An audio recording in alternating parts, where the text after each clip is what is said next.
Mount Hua, once the most feared sect, is now a sect riddled with debt and incompetence.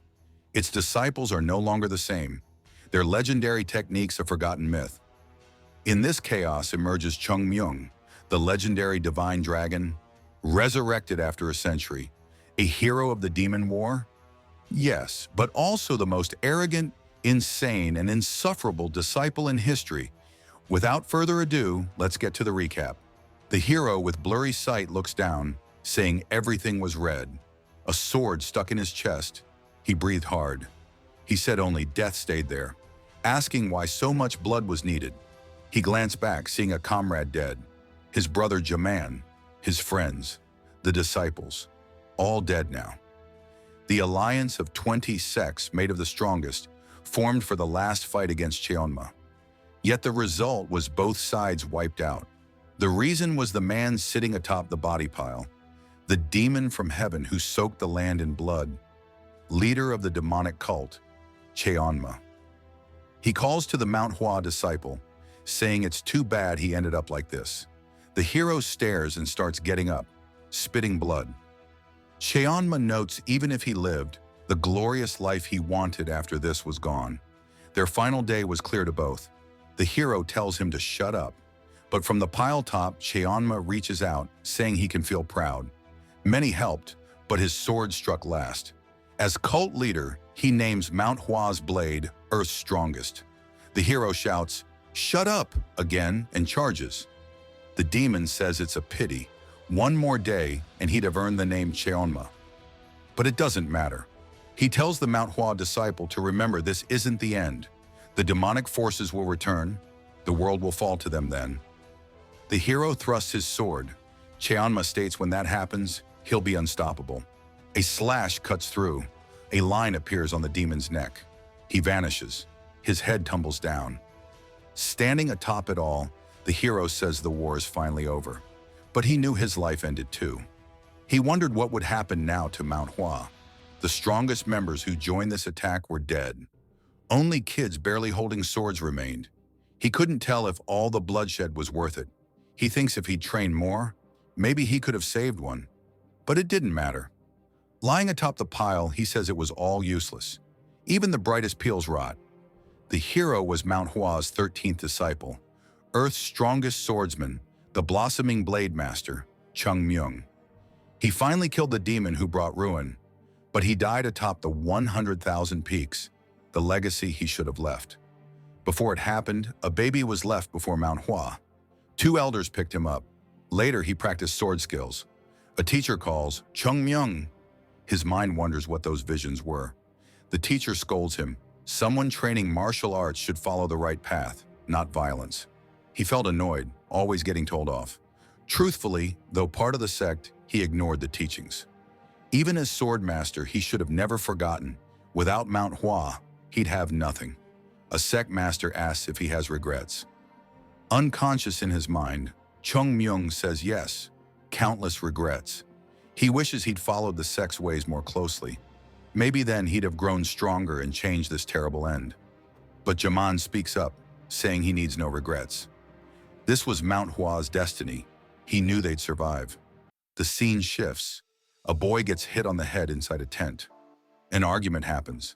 A boy shields himself, asking where Cheonma is. The guy before him asks why he wants Cheonma. The boy with a wooden stick on his back says he doesn't know who this Cheon is, claiming he's just a stinking street rat. Everyone demanded money, but he slept like he owned the place. The boy was totally confused, wanting to know what was going on. It seemed like a beggar was threatening him.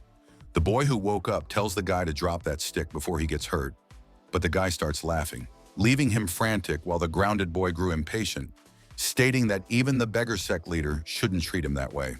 The boy lifted his arm, declaring the protagonist was now screwed. He stretched out his hand, vowing to teach this guy a lesson, but then spotted something odd. The wooden stick swung down. Wondering why the arm seemed so small, he realized blocking was impossible and got whacked on the head again. The guy mocked him, shouting, "Shameless!" and started hitting repeatedly. Just then, another person got involved, but seeing the beating, chose to leave. Later, the boy sat by a river, nose bleeding, saying he hadn't been beaten this badly even on Mount Hua. Yet one day he'd get that bastard back. He fell silent, peering down, wondering who the child in the water's reflection was. It looked like one of those Buddhist reincarnations. Pondering that if true, he should have returned to Mount Hua, someone appeared behind. The boy called out. Chung Myung said he saw him watching the fight then running. The boy apologized, saying, "Woe is sometimes like that, but today he went too far."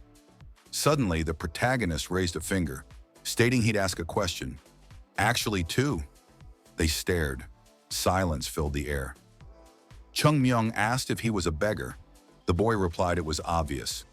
Just look at his clothes. Chung Myung crouched angrily, demanding what kind of cursed reincarnation this was.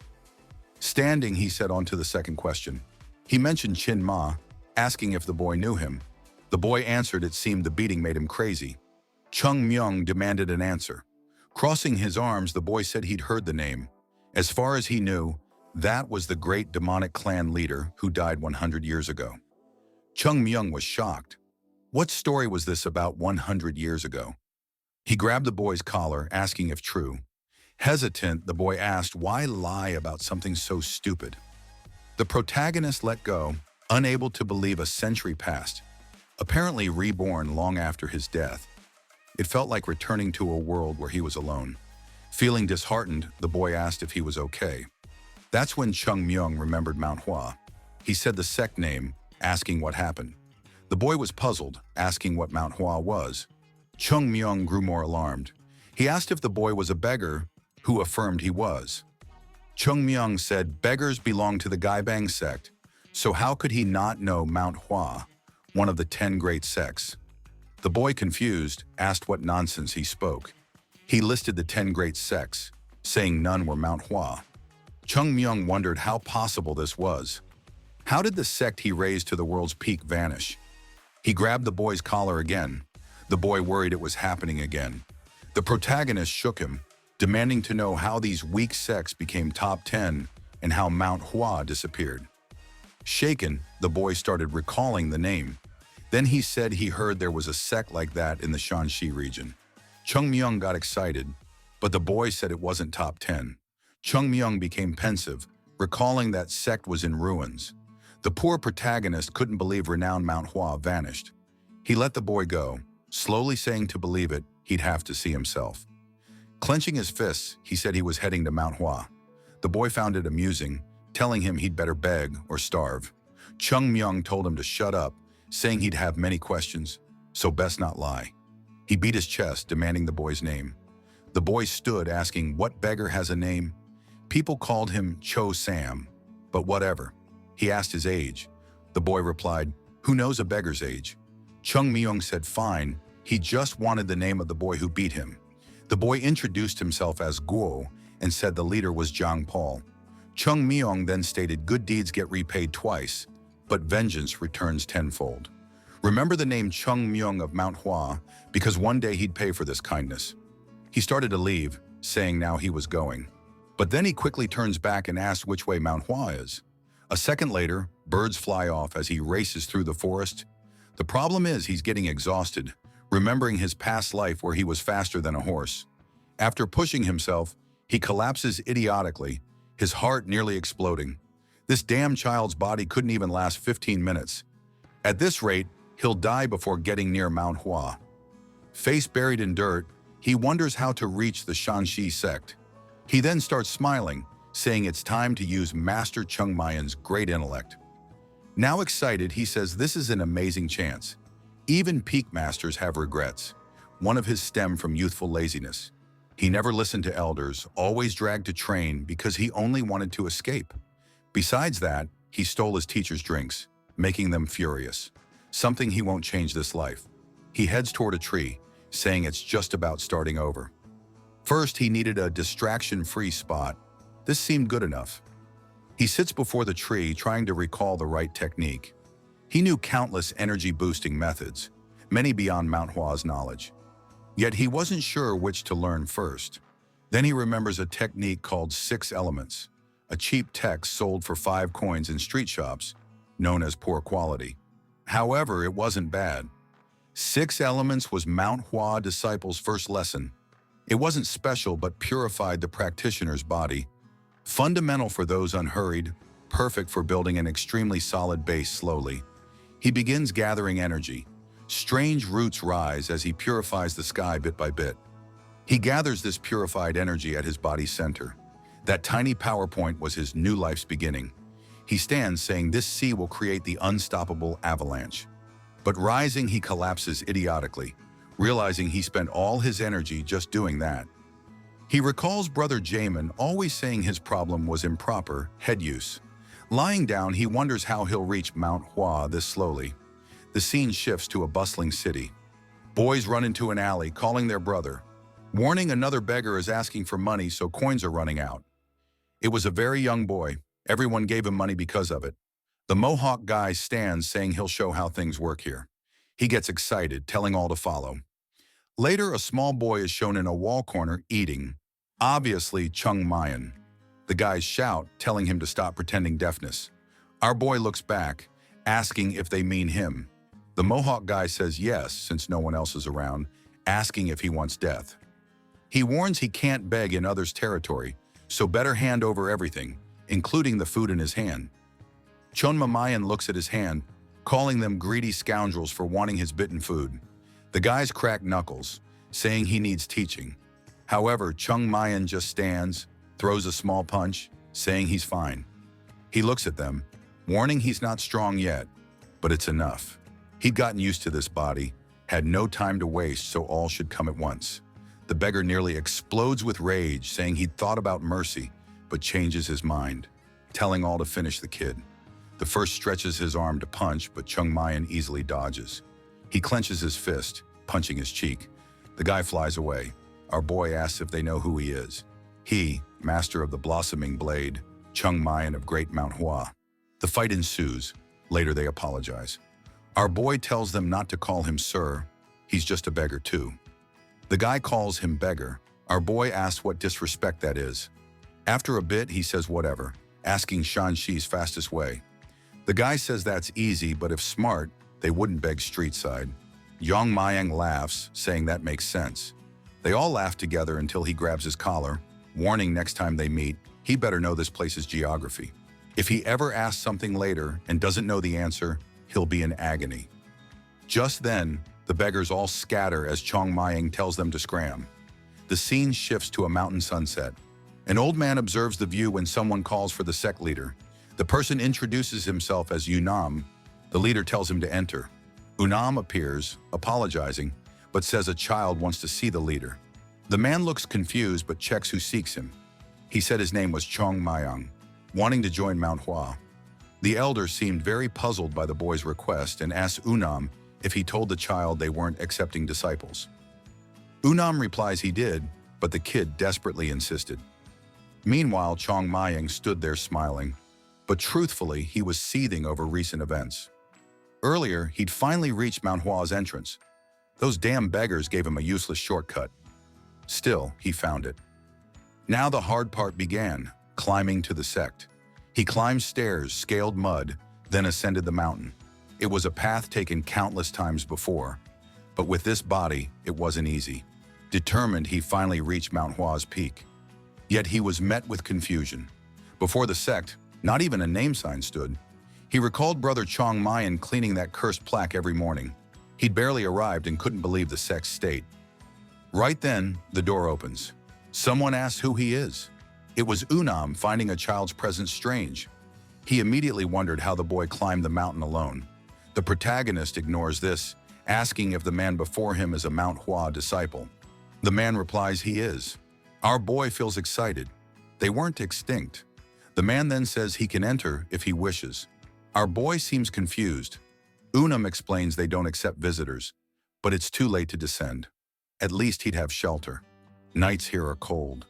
Stepping inside, he was shocked.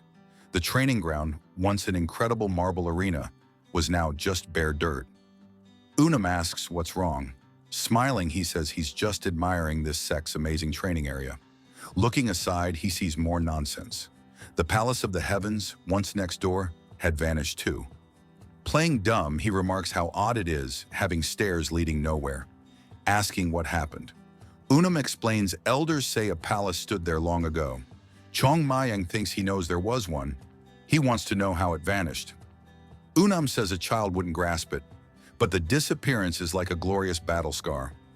Our boy thinks privately nothing's glorious about it. The elder asks what he said. He replies, nothing. With that, Unum leads on, showing where he'll stay. Walking, Chong Mayang thinks keeping the sect going must have been tough. They reach the Jade Temple. Our boy's relieved it's still intact. Unum opens the door, stating Mount Hua follows righteousness. Therefore, first he must respect those who came before. However, stepping inside shocks him again. Two things meant to be here were gone. A candle and golden pot gifted by Emperor Jin, plus a handmade ancestor's scroll and a golden dragon piece. All the treasures had vanished. He moves closer, wondering if there wasn't a flower there. Unum is puzzled, asking how he knows that. He comes thoughtfully, saying a metal cherry blossom really used to be there. Excited, Chong Mayang wants to know its fate. Unum says, of course they sold it. It wasn't useful, clashed with the place's look, so when a merchant offered, well, they sold it. The protagonist remembers Jamin and declares, unfortunately, this is Mount Hua's end. The petal of the night-blooming fragrance had vanished with all the sex treasures. Worse, the idiots here sold something like that for cash. Unum approaches, asking if he's all right, while Chong Mayang tells himself he must fix this mess quickly. He kneels, saying he has a request. He wants to become a disciple of the Mount Hua sect. Returning to the present, the sect leader asks why he wants to join. He knows what kind of place this is. Our boy just says, yes, he knows. He's certain acceptance won't be easy, but he already knows exactly what he'll tell them. He remembers a member named Zhang Jing who vanished during the war. He'd say this man was found on the mountain by a passerby. The man saved him. Grateful, he taught him Mount Hua's martial techniques. Chong Mayang claims descent from that rescuer. With that tale, he'd be a direct disciple of a great sect member, equal to the leader. He planned this because starting from scratch here was unappealing. Eager for rejection, he prepared his story. However, the leader accepts him, doesn't reject him. Confused then, the protagonist asks why.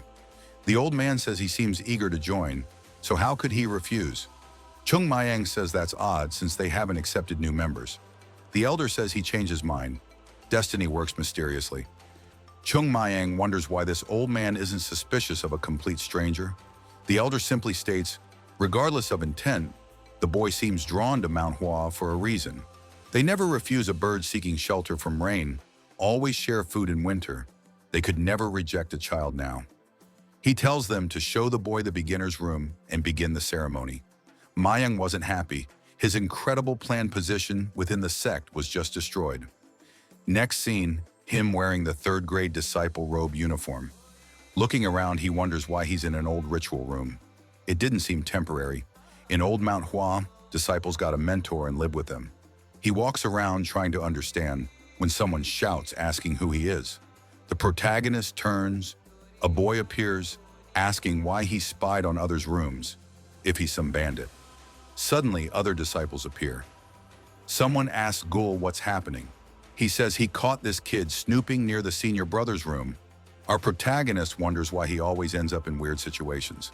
Out of nowhere, another person shows up asking about the noise, why they're causing a ruckus in the dormitory during training time. Everyone instantly bows, apologizing to the great brother. The guy asks our protagonist who he is. He responds he's Chong Mayang. The man says he heard a newbie was coming, tells him to rest now, but train hard tomorrow. With that, he tells everyone to rest. They all shout agreement. Gul glances back, giving Chong Mayang a cold stare, warning he'll see him later to teach manners. Chong Mayang is flustered, thinking these damn juniors needed looking after. He intended to warmly take care of them all, but that was their problem. Scene shifts. Gul tells him to take off his robe. Our boy asks what he means.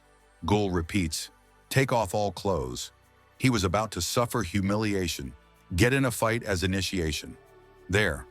The protagonist stays silent a moment, then says he wants to ask something first. He wanted to know if senior brother Unmun knew about this. Gul responds the senior brother doesn't come nights, asks if he wants a beating to start obeying. Our boy then simply calls out to senior brother, tells him to clench his jaw. When Gul asks why, A punch flies toward his face. Other disciples look stunned as Ghoul hangs from the ceiling. The protagonist asks, what's the deal with beating him to teach a lesson? Warns that's exactly what he'll do. With that, a brawl erupts in the sect. Scene shifts. Him calling for senior brother Unmun, telling him to give a proper massage. Unmun apologizes, saying he'll do his best. He then calls for Joe Ghoul, tells him to stop trembling and come closer. He has questions since he's new. The boy says he'll answer everything. Our boy wants to know what happened to the Golden Palace. Why Mount Hua went bankrupt. Joe says he'll explain, asks if he's heard of the Master of the Blossoming Blade. Chung Mayang says yes because after all, that's him. The boy explains that's what the senior brothers discuss. The Master of the Blossoming Blade killed Jin Myung, leader of the demonic cult. After the leader died, the remaining cult members attacked Mount Hua. The sect was destroyed completely and never recovered. Chung Mayang is shocked and wonders, if his defeat in that battle caused Mount Hua's entire destruction. We then see a flashback. Chong Mayan and the sect leader talk. First, they discuss techniques. Chong Mayan suggests discarding some as useless. Jamin stared, said it was a good idea, and they chatted more. Later, Jamin mentioned he hadn't just called Chong Mayan for that. He said he believed it was time for Chong Mayan to accept a student. He asked how he'd manage teaching his skills to a first disciple. Chong Mayan balled his fist, saying that would be easy. He'd beat the boy until he learned. Eventually, after enough beatings, he'd grasp something. After that, Jamin never raised the apprentice idea again. Just then, someone calls, "Senior Brother Junior." From his bed, he tells them not to be formal, just call him Junior Brother. Then they inform him Senior Brother Unjam wants everyone at the training field. Soon, everyone is outside, swords in hand. Unum orders them to raise swords and deliver the first strike. They all perform it. Nearby, Nam stands with Chong Mayan watching, but our boy looks confused, asking what they call that technique. Nam says it's the true 6 elements sword technique, a basic skill considered Mount Hua's foundation. Of course, Chong Mayan knew this wasn't truly Mount Hua's foundation. They were teaching philosophy to someone illiterate. This training offered a quick edge briefly. But what's a true martial artist without solid basics? Worse, the demonstrator was doing it wrong. He looked up at the clear empty sky, like Mount Hua's future. He didn't know where to start fixing this. He called to the boy beside him, who jumped, surprised, asking what it is. Chong Mayan asked how they learned here. The boy explained after this, they'd learned the 7 Sages' sword, then moved to Blossom Hall for Clarity sword technique. Chong Mayan seemed unimpressed. The boy continued, saying after that, they'd learned Mount Hua's pinnacle art, the Great Sword Pacification technique. But our boy recalled Chong Mayan kept that secret. It wasn't effective enough. It was the very technique he'd ordered discarded and removed from the library. Now the trash he'd told them to throw away was considered this place's pinnacle. He wondered what happened to the 24 strikes plum blossom technique. The instructor scolded them to take training seriously. The scene shifts to nighttime. Our boy calls for Brother Ji. Jia asks what it is. Our boy says he already told him to relax. He says he has a favor. Gather everyone at 5 a.m. in the training hall. Besides that, he needed some items prepared. He listed things, wanting 5 per person. A little later, Jia asks if he's sure. Chong Mayan just smiled, asking if Jia thought he couldn't do it. The boy said he could manage fine. Our boy told him to go, saying how much he loved his helpfulness. But our protagonist stayed, thinking. Right now, Mount Hua had no money, no techniques, and no talent. Nobody would blink if they shut down tomorrow. Currently, the only thing he could offer was talent. The problem? The third-class disciples were far from extraordinary martial artists. Still, greatness isn't built in a day. He'd have to use these amateurs to restore Mount Hua's former glory. Everyone slept, waking at 5 a.m. Naturally, they were all angry, wondering why they obeyed that damn junior. They asked seniors how long this would last. 2 thought everyone knew they all got beaten. Just then, our boy appeared, asking if anyone mentioned him. Everyone froze seeing him. One mustered courage, asking who he thought he was gathering them at 5 a.m. Our boy paused, then told the brothers not to be mad. He apologized, saying he truly forgot their feelings. He personally wanted to apologize, so maybe they could talk inside. He ushered everyone unwilling to train into a room and shut the door. Outside, the others were confused about events. Suddenly, the whole house began shaking. Gyeol noticed the movement. It felt abrupt, but clearly something was occurring. Moments later, everyone came running out, terrified. A formal line from Chong Mayang stated they now seemed motivated. He then announced starting that day, physical training would commence at 5 a.m. for everyone. He called them all useless senior brothers. The sun started rising. Lennon woke in his room, wondering why no disciples had greeted him. This could only mean everyone was still asleep. It was probably due to the new disciple. They must have fooled around all night. He stepped out, saying he'd teach everyone a lesson. He thought Yan Zhong would maintain order, but apparently not. Then he got confused. Everyone was exhausted, collapsed on the ground. He wanted to know why those kids resembled old men. Immediately he shouted, asking what happened there and what this mess was about. People stared at each other. Unam realized they hesitated to answer. Who left them too scared to even respond? The scariest part, though, was Gyeol also lying there, completely worn out. But right before him was the new member, Chong Mayang, squatting with two giant rocks. Exhaling, he lifted them anew.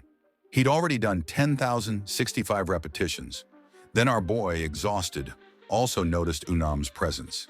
He greeted him good morning while Unam watched, baffled. Unam saw the boy was near collapse, yet somehow stayed standing.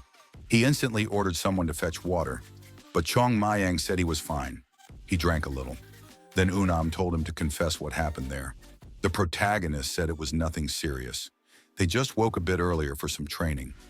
Strangely, everyone felt so motivated, they decided to stay longer. Lon found it odd these lazy disciples were so eager. But looking back, he saw the guys were scared. He soon realized the reason was Chong Mayang. How could they call themselves disciples of Mount Hua when beaten by a child like him? He should teach him a lesson. He told our boy the White Blossom Hall had rules, asking who permitted less sleep and early training. With a clueless expression, Chong Mayang said if so, they'd stop training. Unam was confused by this reaction. He needed to clarify this damn kid threatened his seniors. He looked at our boy, seeming innocent. He didn't know how to handle it, as it would make Mount Hua look foolish. He had to show everyone this kid, who had a rag yesterday, beat all third-class disciples, making teachers seem like fools. While Unam hesitated, Chong Mayang requested 1 month. That's all he wanted to train with everyone. In that time, he guaranteed they'd see incredible progress. Besides, he proposed it solely because seniors seemed strangely motivated. They trained hard without complaint. He shouted if everyone agreed. The others simply said yes. Unam then realized the boy ensured no one told the truth. Where did they find a kid like this? Upon arriving, he dominated all third-class disciples, even making them train. Unam said training must also be tough for him, so why so eager? Chong Mayang replied, although they learned much, they could push harder to improve faster. Every minute in bed was a minute less training. With those words, Unam understood the boy meant no one needed a reason to train harder. He asked the boy what mattered most regarding older brothers. Our boy said respect, of course, swearing he'd always obey senior brother's commands. The leader started realizing the boy was smart and wouldn't humiliate him, maintaining hierarchy. Unfortunately, he admitted the boy was clever. He turned around, shouting how amazing it was they volunteered for such early training. He was extremely impressed. If they kept training like that, he was sure they'd become stronger than ever. However, that wasn't what the group hoped for. They asked for help, but Unam ran off immediately, leaving them behind. Chong Mayang tightened his fist, asking what help they sought. How dare they say that when clearly he wasn't harming anyone? He then asked if they could converse again. In the following scene, we find them already enduring harsh beatings. Several days pass within the sect. Our protagonist continues his relentless practice. His energy center remained weak and small, yet it was finally beginning to take shape. During this period, he also learned more about the fate of Mount Hua. The divorce system had been implemented primarily because the sect lacked sufficient qualified trainers. Furthermore, the current sect leader and his 2 masters were fundamentally kind individuals with noble intentions. However, they were tragically weak. Their strength was pitiful, especially when compared even to a disciple from the sect a mere 100 years ago. Naturally, this weakness trickled down. resulting in the third-class disciples also being quite unimpressive. But why did this weakness matter now? After all, Chongmyung was here. Mount Hua would rise once again to become the preeminent sect in the land. That was his ultimate, unwavering goal. The scene then shifts to the dining hall. A boy attempts to grab some food, but his hand is so sore and trembling from the intense training that he drops it. He voices his frustration, saying that while rigorous training is beneficial, they at least need enough strength and energy to actually eat.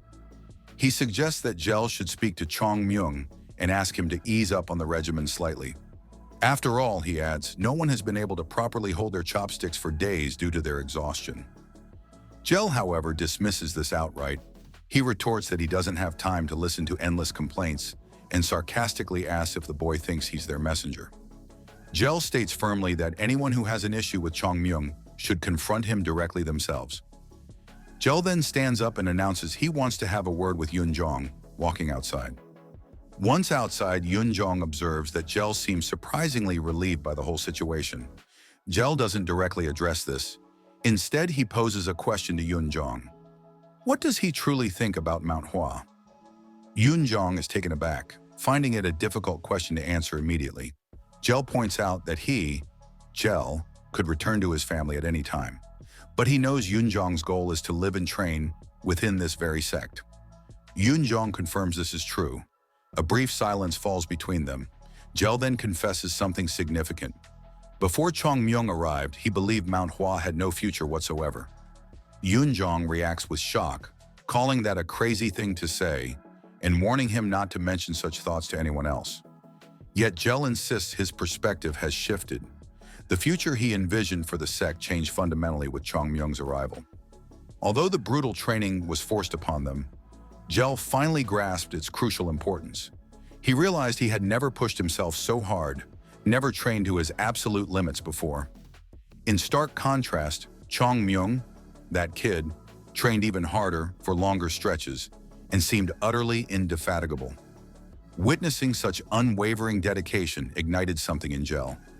It made him want to strive and give his absolute best within this sect too. He turns to Yunjong and declares that from this day forward, he will pour 100% of himself into becoming a true martial artist. Yunjong smiles in agreement, sharing the same renewed determination. Meanwhile, unbeknownst to them, our protagonist was perched in a nearby tree, listening to their entire conversation. He thought to himself, pleased, that he had already secured the commitment of 2 followers. Their trainer hadn't posed excessive trouble either. However, he recognized the journey ahead was still long and arduous. Just then, a loud banging erupted at the sect's main gate. Aggressive voices demanded that the leader come out immediately. Chongmyung, observing from within, was momentarily confused. The banging escalated, accompanied by shouts ordering the door opened now. Someone delivered a powerful kick to the gate and brusquely told a nearby disciple to fetch the leader. Before anyone could properly react, the group began forcing their way into the sect compound. Unam and Ungae, witnessing the intrusion, looked visibly embarrassed as the men started invading from above the walls. Chongmyung remained puzzled, wondering who these rude intruders were. The group's leader announced they had been waiting a long time, and their patience was wearing thin. They wanted to know when Mount Hua would finally repay its debts. At that moment, our protagonist realized he faced yet another significant problem to solve. He thought irritably, I knew these bastards were in debt, but this deep? He swiftly positioned himself in front of the leader's residence and called out sharply, demanding if the leader wasn't ashamed and ordering him to come out immediately. The door opened and the sect leader stepped outside. Chongmyung watched intently from the side, observing every detail. The elder calmly greeted the late-night visitors and inquired politely about the reason for their untimely call. Our protagonist found the leader's demeanor interesting and quickly understood why this man held the position. Every subtle movement, every carefully chosen word carried an air of practiced wisdom. It was a clear, albeit subtle tactic to stall and manage the conversation with these aggressive creditors. Then the pavilion leader, Mangong, cleared his throat pointedly. He remarked that the sect leader seemed to be doing quite well for himself. The elder responded courteously, expressing surprise that the esteemed owner of the pavilion had personally made the arduous journey. He lamented that it was a shame their meeting had to occur under such unfortunate circumstances. He apologized for the necessity of their climb to Mount Hua, but expressed hope they understood why he had been compelled to come. Mangong stated bluntly that the sect leader must be fully aware of their predicament, as the promised repayment date had long since passed. He emphasized that the pavilion had favored Mount Hua for a considerable time, refraining from seeking compensation all these years as per their agreement. They had been as lenient as possible, Mangong stressed, but for that very reason, they were now issuing an ultimatum. Repay the debts within 7 days, or they would seize all of Mount Hua's land immediately. Suddenly, someone from the Mount Hua side shouted out. All eyes turned. The intruders offered a half-hearted apology, suggesting it was improper for one of the young apprentices to witness such an unpleasant matter. Later, the group explained to our protagonist, Chong Myung, that these men were from the Hua and prefecture. As they spoke, Chong Myung stood silently, deeply lost in thought. While the young boy desperately scanned for any opening to escape before another beating landed, Jogul piped up with a question. "So this prefecture," he asked, "it's situated right below Mount Hua. Isn't that right?" The boy, nervous, just nodded confirmation. Jogul pressed on. "Does that mean the merchants from Mount Hua actually borrowed money from the folks living down here in this prefecture?" The boy stammered, "I really have no idea about that." But, he added, trying to be helpful, "I have heard of Money Gong, and as far as everyone knows, he's the owner of the Hua Inn Pavilion, which is the biggest tavern in the whole city." Our protagonist instantly recognized the pavilion's name. "The leader of that place?" He cut in sharply. The two younger boys flinched, visibly shocked by his sudden intensity. "Whoa, calm down," one blurted out, seeing the older boy crack his neck ominously. That reaction came because he knew, deep in his bones, that the Taiho Pavilion had always, without question, belonged to Mount Hua. His hand shot out, grabbing the informant by the collar. "Listen," he demanded, his voice low and dangerous. "Did those pavilion people lend money to Mount Hua? And now, because Mount Hua hasn't paid it back, they're trying to seize the place?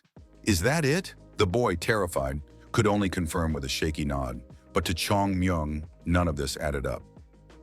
First, the very idea was absurd.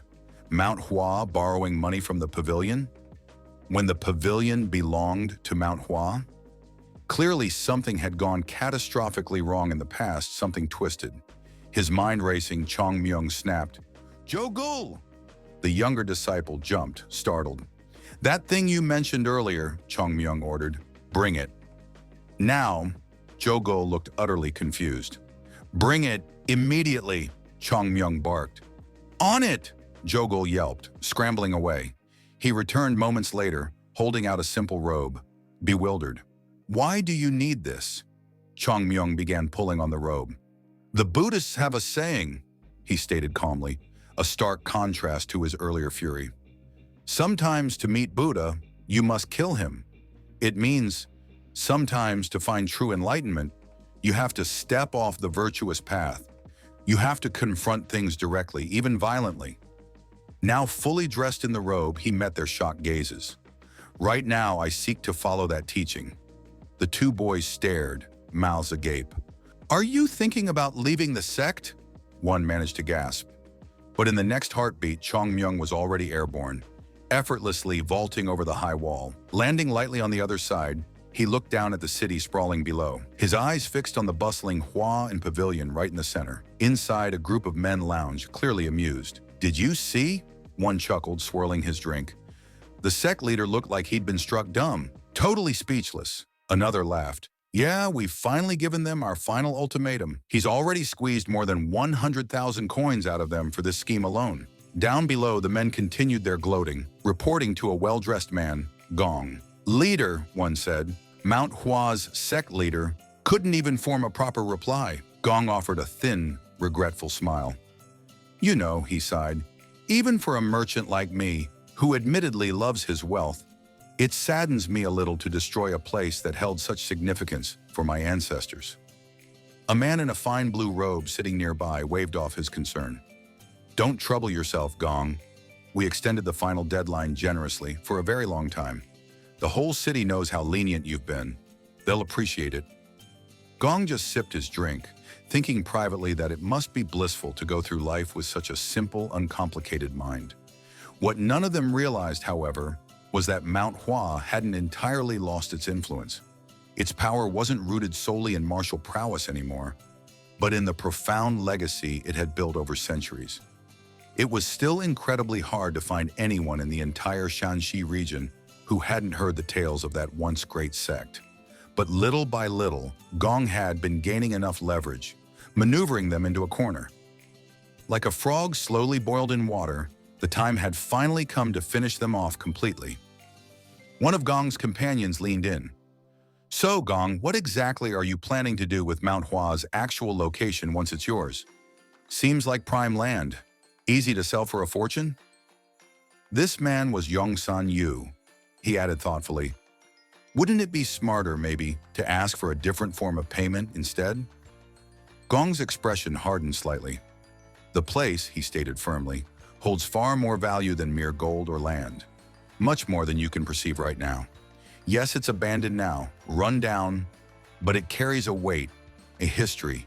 It's tremendously valuable precisely because of whose it was." The men seemed to grasp a fraction of his meaning, but Gong saw lingering confusion. It began to irritate him. He deliberately set his chopsticks down on the table with a soft clack. "Fine," he said, his voice losing its earlier false warmth. "I hadn't intended to reveal my full strategy so soon, but consider this. If you were an enemy of Mount Hua, how much would you be willing to pay? How interested would you be in paying a substantial sum to utterly erase the legacy of that sect from history, to make it vanish?" He let the implication hang in the air. "Don't worry about profits," he finished coolly. "This investment will yield returns far beyond your expectations." One of the men stood up abruptly, slamming his palm on the table in admiration. "Brilliant, absolutely brilliant, Gong. We'll have to celebrate this properly later." Later that night, Yongsan Yu was walking home alone, feeling elated. "What an incredible night," he murmured to himself. The downfall of Mount Hua was going to make him incredibly rich. He felt confident putting his trust in Gong's ruthless plan. He glanced up at the sky, searching for the moon, and idly wondered why it wasn't visible tonight. Meanwhile, unseen, Chong Myung watched him from the shadows. Jongsun Yu suddenly stopped in his tracks, sensing something. He peered into the gloom ahead. As his eyes adjusted, he saw a figure standing perfectly still in the middle of the path. It was our boy, Chong Myung. "Stay very quiet," Chong Myung instructed calmly. Jongsan Yu found the sight strange. "A little thief?" he muttered, taking in the figure's small, skinny frame. What puzzled him more was how conspicuous the boy seemed. Dressed plainly, standing out in the open, almost wanting to be noticed as a potential thief. Jongsun Yu crossed his arms, a smirk playing on his lips. "Thinking of robbing me, kid? You picked the wrong mark tonight." Chong Myung remained unnervingly calm. "Not interested in your money," he stated flatly. "Only in some answers." Jongsun Yu chuckled. "Normally, I don't mind helping lost kids find their way. But tonight, boy, your luck's run out."